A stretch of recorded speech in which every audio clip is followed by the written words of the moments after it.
Sinasabi po ng iba na sila raw ang totoong sa Diyos at yung sa iba ay sa demonyo dahil yung kanilang church ay binabanggit po sa Biblia. Sa madaling salita, sila raw ang tinutukoy sa Roma chapter 16 verse 16. Alam po ba natin na sa kasaysayan ay marami ng mga grupo ng sekta ang gumagamit ng pangalang Church of Christ? Pagpapala mula sa Panginoon. Marami pong nagsasabi na dapat daw silang paniwalaan dahil gumagamit daw sila ng Biblia at binabasa lamang nila ang mga nakasulat sa Biblia. Ang totoo, hindi po lahat ng gumagamit ng Biblia ay tama ang pagkaunawa, lalong-lalo na kapag out of context ang pagkaunawa. Madalas po itong nangyayari, lalong-lalo na dito po sa ating bansa.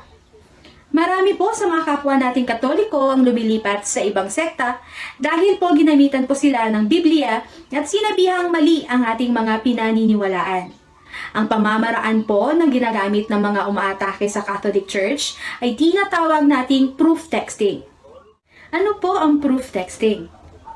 Proof texting is basically taking an isolated verse out of all contexts. No one wants their words taken out of context, as it is a highly misleading and unethical thing to do. Scripture can be easily misrepresented by representing it within one's own theological and life context without attention on its own context. It is like someone taking your words to mean what they want them to mean without attention to what you intended to mean. Ang ginagawa ng iba kapag nagbabasa ng Biblia ay pupulot sila ng mga salita mula sa Biblia na pwedeng sumang-ayon sa kanilang paniniwala at bibigyan nila ng kanilang sariling interpretasyon kahit hindi naman ganoon ang ibig sabihin ng talata.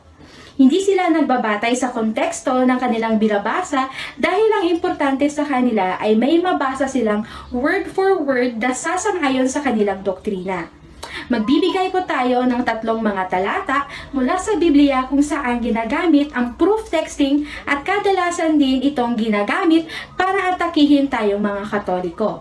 Una, ang nasa Exodus chapter 20 verse 4. Ito po ay paboritong-paborito ng mga anti-katolikong gamitin laban sa atin dahil sa ating pagkakaroon ng mga sacred images. So, ang gagawin nila ay babasahin nila ito. Exodus chapter 20 verse 4 says, "Thou shalt not make unto thee any graven image, or any likeness of anything that is in heaven above, or that is in the earth beneath, or that is in the water under the earth." Tapos, magbibigay sila ng conclusion na, see, all images are idols.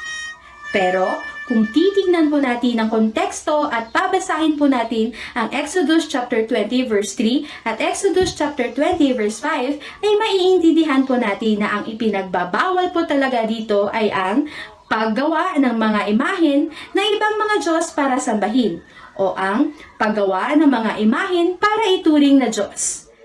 Kaya po yung mga Protestant scholars na nag-aral talaga ng mabuti at tinitignan ang konteksto ay mas malayo ang pagkaunawa nila kumpara doon sa mga Protestanteng umaatake sa atin. Yung interpretasyon ng mga Protestanteng umaatake sa Catholic Church ay iba kaysa sa interpretasyon ng kanilang mga scholars. Ganito po ang sabi ng isang kilalang Protestant scholar na si Dr. Norman Geisler sa kanyang aklat na The Big Book of Bible Difficulties sa pahina 84. Finally, the prohibition in Exodus chapter 20 verse 4 is not against religious arts as such, which include things in heaven and on earth. Rather, it was against using any image as an idol. Ang problema din sa mga umaatake sa atin ay nagbabasa din sila ng Bible pero hindi nila alam ang original text ng idol at ng imahen. Para sa kanila, ang lahat ng imahen ay idols o sa madaling salita kapag nakakakita sila ng mga sagradong imahen, para sa kanila ito ay mga idols. Dapat po alam po natin ang kaibahan ng idols at ng images bago po natin bigyan ng sariling interpretasyon ang mga nakasulat sa Biblia. Pakinggan po natin ang sinabi ng isang idinagalang na Protestant scholar na sa katauhan ni Dr. Daryl Bock. We're going to answer the question, are all images idols and therefore a violation of Exodus 20 verse 4? And the way to answer this question is to define image and idol. An image is a representation of someone that is simply a portrayal of what they are like or what they look like, or an attempt to represent something. That is not a violation of Exodus 20, verse 4. An idol is something crafted or painted or represented, which then is seen to be worshipped, and that has the belief attached to it that there is power associated with its presence. That is an idol, and that is what Exodus 20, verse 4 is arguing against. So the representation of someone simply to represent their presence is not a violation of Exodus 20. But to believe that it has power or to worship it in one way is a violation of that commandment. Napakinggan po natin ang video kung saan nagsasalita ang isang Protestant scholar na si Dr. Darrell Bock, at napakalinaw po na iba ang kanyang pagkaunawa kaysa sa pagkaunawa ng ibang mga Protestante, lalo-lalo na yung mga umaatake sa atin. Pangalawa, ang nakasulat sa Romans chapter 16 verse 60. At basahin po natin ang nakasulat sa Tagalog Bible dahil madalas po ito ang ginagamit ng mga nagpapakilalang mga tunay na mga Kristiyano. Mga batian kayo ng banal na halik. Binabati kayo ng lahat ng mga iglesia ni Kristo. Sinasabi po ng iba na sila raw ang totoong sa Diyos at yung sa iba ay sa demonyo dahil yung kanilang church ay binabanggit po sa Biblia. Sa madaling salita, sila raw ang tinutukoy sa Roma chapter 16 verse 16.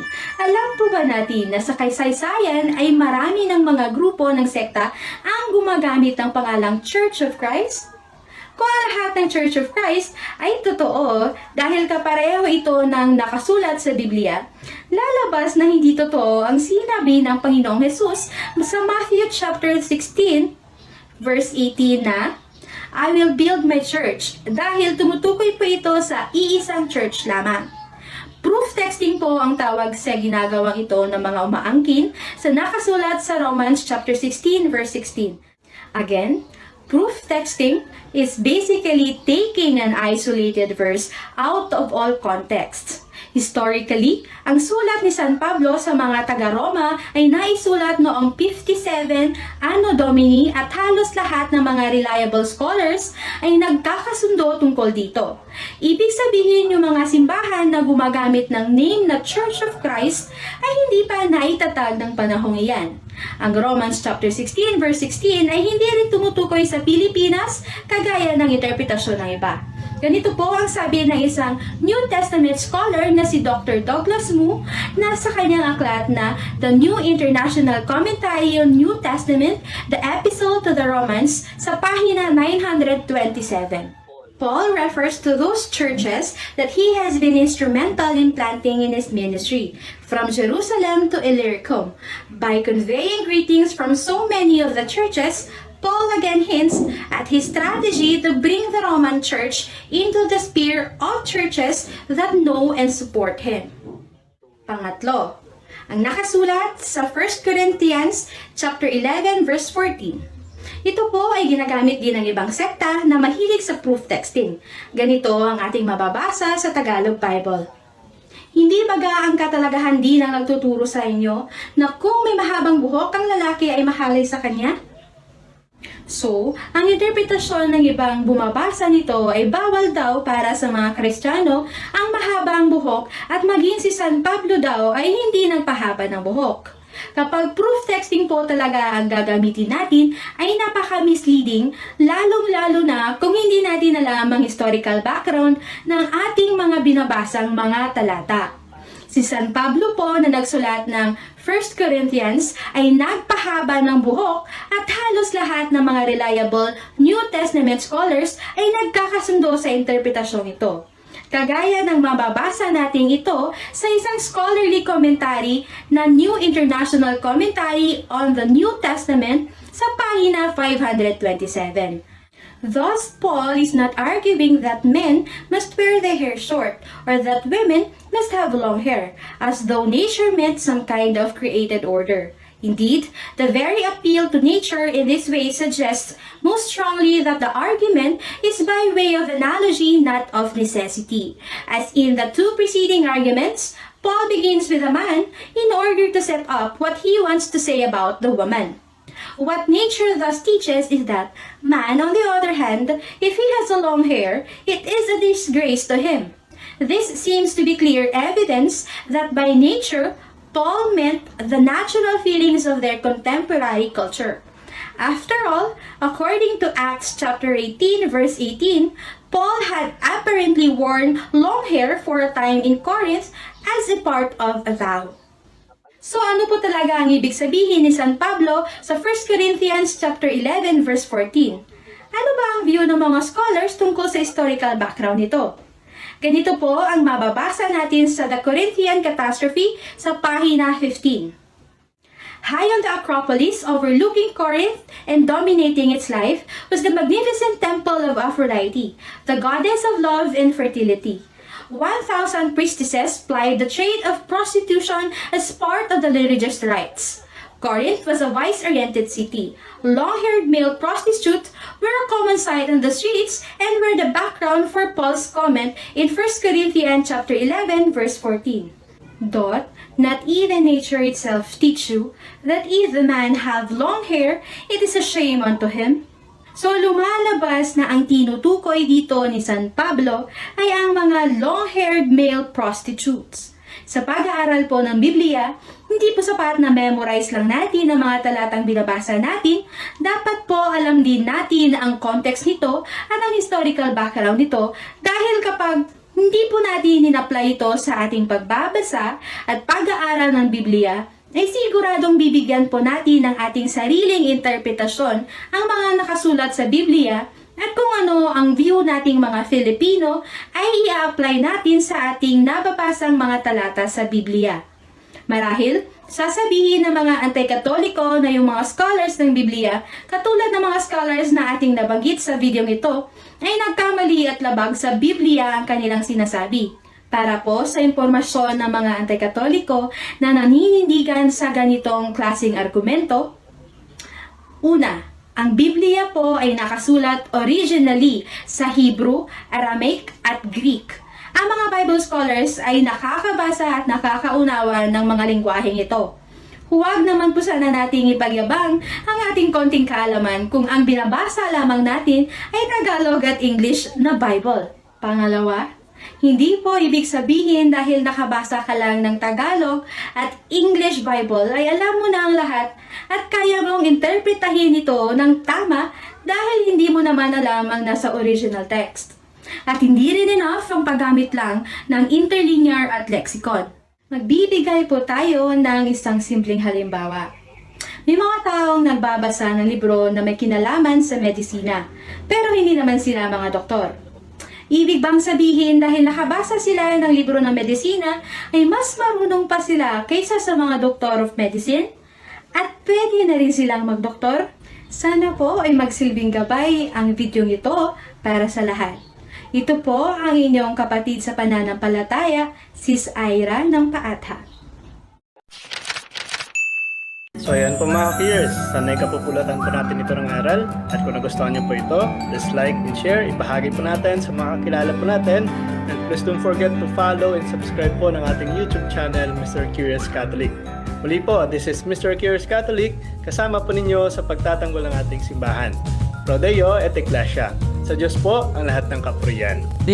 Hello mga kapatid, follow and subscribe Mr. Curious Catholic. Marami tayong matutunan, mapupuno po yung ating isipan sa mga katotohanan. Dahil ang katotohanan na magbigay sa atin ng tunay na kalayaan. God bless. Hello mga kapatid, inanyayahan namin kayo, huwag niyong kalimutan mag-subscribe sa kay Bro Dance Oberio, Mr. Curious Catholic.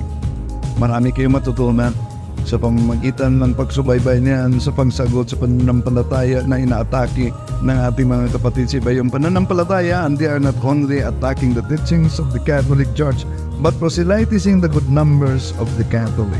At sa pamamagitan sa pagsunutin niyo nitong Mr. Curious Catholic, Facebook page and YouTube channel, madami ninyong matutunan. Isabuhay natin ang ating matutunan. Rodillo et Iglesia. I am Catholic, I am alive, I am the gospel, I am the light. I am Catholic, I am alive, I am the leaven, the salt and